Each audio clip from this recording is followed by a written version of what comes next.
This is diesel ultrasonic. I introduced this 28 kHz ultrasonic welder to you.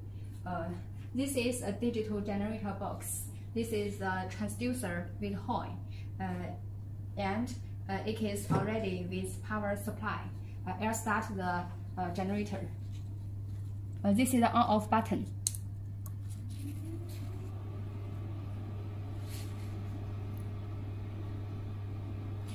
It will start self-check function.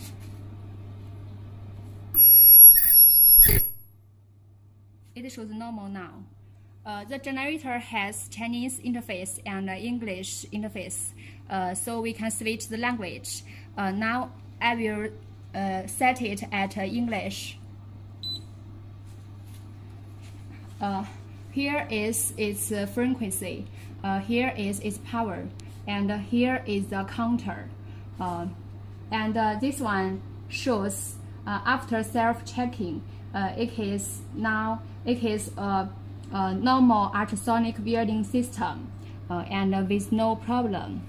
And this one, alarm view, is to show the record of the alarm history, and this one is the parameter setting.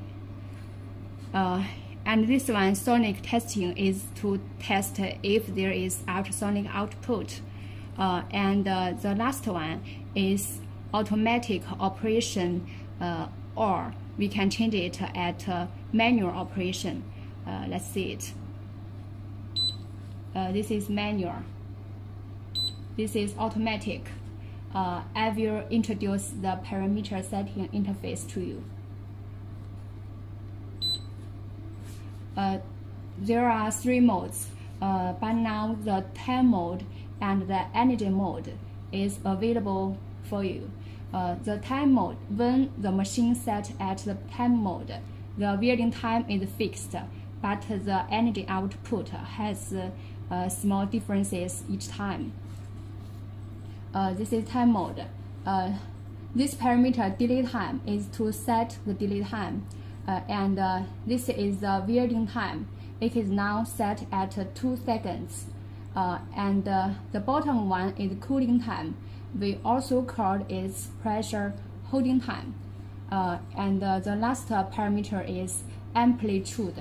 It's now set at 55.